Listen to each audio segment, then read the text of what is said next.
Hello everyone, कैसे हैं आप सब। आज आप लोगों से बात करने वाली हूँ फ्रेंड्स मैं लंटाना के बारे में, जो कि आपका एक पेरिनियल प्लांट है। अगर आप एक बार इसको अपने गार्डन में लगाते हैं तो ये साल के सालों आपके गार्डन में बना रहता है और बहुत ही खूबसूरत फ्लावरिंग प्लांट है। इसके फ्लावर्स जैसे बंचेज में, जैसे आप लोगों ने मेरा एक्सोरा का प्लांट देखा होगा कितने बड़े बड़े बंच में फ्लावर करता है, तो उसी तरह इसमें भी बहुत हैवी फ्लावरिंग होती है।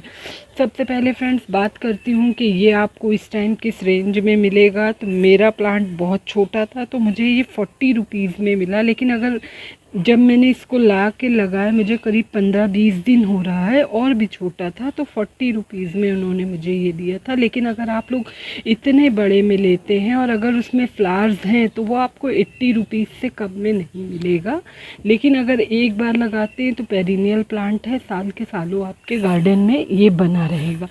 अब बात करती हूँ फ्रेंड्स कि अगर आप लंटाना लगा रहे हैं तो प्रेफर करिएगा कि आप इनको गमले में लगाइए, क्योंकि ये एक जंगली पौधा होता है और अगर आप इसको ज़मीन में लगाते हैं तो इसकी जो बियाँ होती है, जो इनकी सीड्स होती हैं, वो उड़ उड़ के हर जगह फैल जाती है और रिज़ल्ट ये आता है कि सिर्फ एक ये प्लांट तो बहुत अच्छे से ग्रो करता है, ज़मीन की बात कर रही हूँ, और दूसरे सारे प्लांट्स ख़राब होने लगते हैं।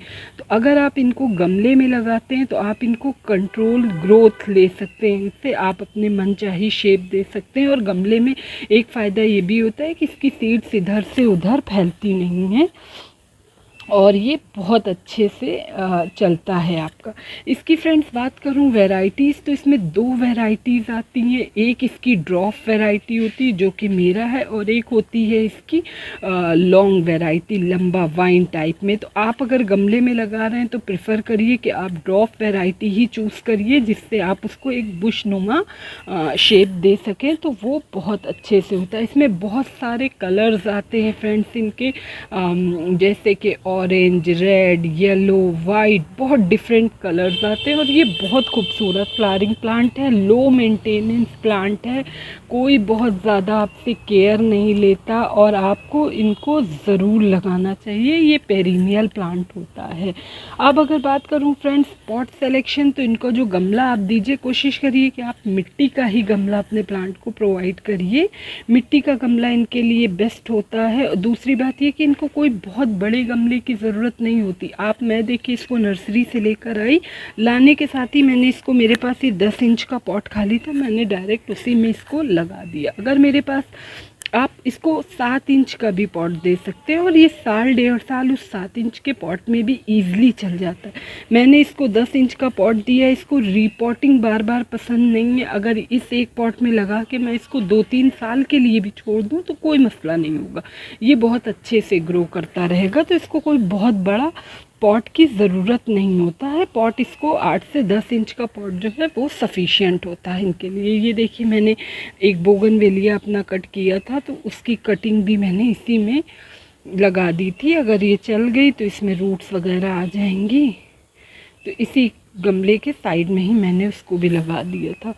अब बात करूं फ्रेंड्स, इनका जो सॉइल मिक्स होना चाहिए वो हमारे सभी तरह के प्लांट के ही तरह इसको भी वेल ड्रेन सॉइल पसंद होती है, जिसमें कि पानी बहुत देर रुकना नहीं चाहिए।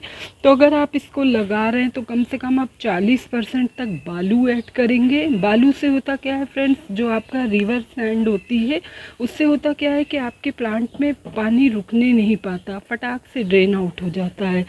और आप 30% अपने गार्डन की सॉइल लेंगे और 30% आप इसमें गाय का गोबर या फिर आप वर्मी कंपोस्ट, दोनों में से कुछ भी ऐड कर सकते हैं।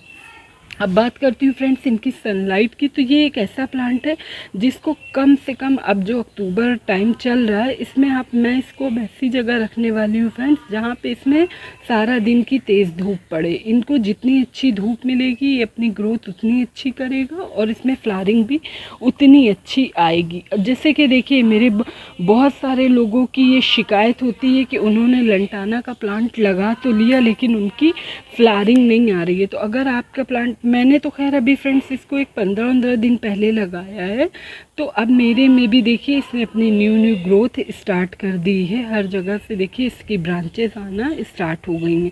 तो जिन लोगों का काफ़ी टाइम से लगा है और उनके प्लांट में फ्लावरिंग नहीं आ रही, तो बस ये उसके ऊपर से ऐसे ये टिप पकड़ेंगे और ये यहाँ से तोड़ देंगे।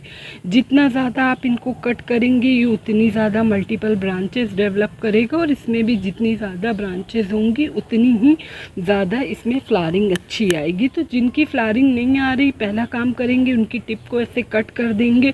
उसके बाद साथ के साथ दूसरा काम ये करेंगे कि अपने प्लांट को फुल सनलाइट में रखेंगे, तभी उससे फ्लावरिंग मिलेगी। और ये ऐसा प्लांट है फ्रेंड्स कि जिसको हाई नाइट्रोजन बहुत ज़्यादा पसंद होती है। हाई नाइट्रोजन मतलब इनका जो सॉइल कॉम्बिनेशन है, अगर आपने हाई नाइट्रोजन रिच इनको सॉइल दिया है तो ये बहुत अच्छे से फ्लावरिंग करेगा। तो अगर आपका फ्लावरिंग नहीं कर रहा है तो आप उसमें गोबर की खाद ऐड कर सकते हैं। अच्छी सड़ी गली गोबर की खाद करीब 100 ग्राम तक अच्छे से वो कर सकते हैं, तो वो हाई नाइट्रोजन का बहुत रिच सोर्स होता है। तो उससे भी आपके प्लांट में फ्लावरिंग स्टार्ट हो जाएगी। सनलाइट मैंने आपको बता दी है कि अब इसको फुल डे सनलाइट में रखना है। वाटरिंग की अब बात करती हूँ फ्रेंड्स, तो इसमें आपको वाटरिंग तभी करना है जब आपकी ऊपरी मिट्टी का सरफेस ड्राई हो जाए।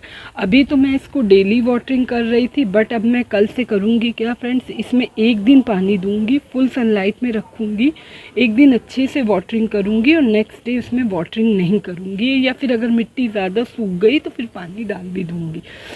तो वाटरिंग आप तभी करिए जब आपकी मिट्टी का ये जो ऊपरी परत है ये सूख जाए, तब पानी दीजिए। क्योंकि अब ठंड आ रही है, टेम्परेचर में उतना ज़्यादा गर्म नहीं है, तो आपका मिट्टी समटाइम्स होता क्या है कि ऊपर से तो आपको एकदम सूखी लगती है लेकिन अंदर पानी होता है। ये एक ऐसा प्लांट है फ्रेंड्स कि अगर आपने इसमें ओवर वाटरिंग कर दी तो ये अपनी जड़ों को अंदर से सड़ा गला देगा और आपको पता भी ऊपर नहीं चलेगा। आपको पता तब चलेगा जब अंदर से सारी रूट इसकी रूट रॉट हो जाएंगी और ये फिर अपनी ब्रांचेस को ब्लैक करना स्टार्ट कर देगा, तब आपको पता चलेगा। तो बहुत देर हो जाएगी, तो इसको आप ओवर वाटरिंग से बचाइएगा, तब ये बहुत अच्छे से चलेगा।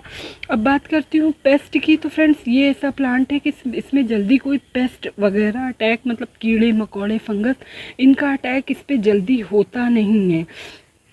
इसके लिए फ्रेंड्स आपको इस पर बस एक कीड़ा मैंने देखा है अक्सर, मिली बग, वो जो वाइट वाला चिपचिपा कीड़ा होता है वो इस पर बहुत लग जाता है। तो अगर आपको दिख रहा है तो या तो आप टैप वाटर नल का पानी खोल के उससे तेज़ धार से आप वो बहा दीजिए, और अगर इक्का दुक्का है तो उसको हाथ से ही निकाल के हटा दीजिए। अलावा इसके और अगर फिर भी आपको लग रहा है कि कुछ आप प्रिकॉशन के तौर पर और करना चाहते हैं तो आप नीम ऑयल का स्प्रे कर सकते हैं। अब बात करती हूँ फ्रेंड्स कि इसमें फर्टिलाइज़र क्या देना चाहिए। जैसे मैंने आपको बताया कि मैंने अभी 15 दिन पहले इसको लगाया है, जो सॉइल मैंने आपको बताया उसी कॉम्बिनेशन में मैंने अपनी सॉइल बना के लगाया। अब बात करती हूँ फ्रेंड्स इनका फर्टिलाइज़र। तो इनको आज फ्रेंड्स मैं एक केमिकल फर्टिलाइज़र फीड करने वाली हूँ जिसे कि बोलते हैं DAP फर्टिलाइज़र। ये इसमें आपका फॉस्फोरस और पोटेशियम अच्छी क्वांटिटी में होता है, जो कि आपके प्लांट की ग्रोथ के लिए, उसमें फ्लावरिंग के लिए बहुत ज़रूरी होता है फ्रेंड्स। तो मेरा प्लांट अभी छोटा है तो मैं इसमें सिर्फ 6 या 7 दाने ही फीड करूँगी, बहुत ज़्यादा फीड नहीं करूँगी। ये देखिए 7 ग्रैन्यूल्स हैं ये, और बहुत दूर दूर अपने प्लांट में ऐसे ऐसे इसको डाल के और फिर अभी इसको मैं अंदर कर दूँगी। तो ये आपके रूट्स की डेवलपमेंट के लिए बहुत ज़रूरी है DAP, आपके प्लांट की ओवरऑल ग्रोथ के लिए। इससे आपके प्लांट की ग्रोथ भी तेज़ होगी, प्लस आपके प्लांट में फ्लावरिंग भी बहुत जल्दी आएगी इससे, और आपका प्लांट जल्दी बढ़ेगा। अब बात करती हूँ फ्रेंड्स, ये जो विंटर आ रहा है, यानी जो अब नवंबर दिसंबर के बाद का जो टाइम आएगा, इस तरह से इसको अंदर दबा देंगे फ्रेंड्स। आप ऐसा भी कर सकते थे कि पहले मिट्टी हटाने के बाद डाल दें। और देखिए मैंने काउडंग अच्छी क्वांटिटी में दिया हुआ है। ये देखिए आपको ऊपर ऊपर गाय का गोबर दिख रहा होगा। ये देखिए काली काली जो खाद है ना फ्रेंड्स, ये गाय का गोबर है, इनके लिए बहुत ही अच्छी ये खाद होती है।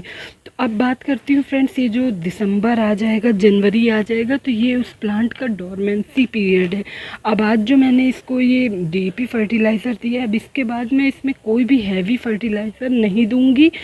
बस मैं 10-15 दिन में जो भी लिक्विड खाद बनाती हूँ, जैसे गाय के गोबर का पानी, सरसों की खली का पानी, और फिर आपका हो गया कभी कभी मैं चाय की पत्ती को भिगो के या फिर अपनी सब्जियों से जो मैं फर्टिलाइज़र तैयार करती हूँ, वही फर्टिलाइज़र मैं अब इसमें फीड करूँगी। कोई भी हैवी सॉलिड खाद नहीं दूँगी, क्योंकि अब जो विंटर आ रहा है वो इनका डोरमेंसी पीरियड है, और प्लांट जो है अपनी ग्रोथ एकदम कम कर देगा और डोरमेंसी में चला जाएगा। हो सकता है कि अपनी लीफ भी गिरा दे।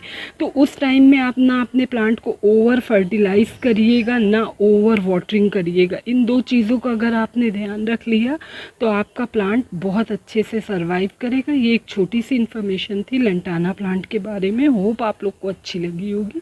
अगर अच्छी लगी हो तो प्लीज़ मेरे चैनल को सब्सक्राइब करिएगा, मेरी वीडियो को लाइक एंड शेयर करिएगा। मिलती हूँ आपसे किसी नेक्स्ट वीडियो में। Okay friends, bye.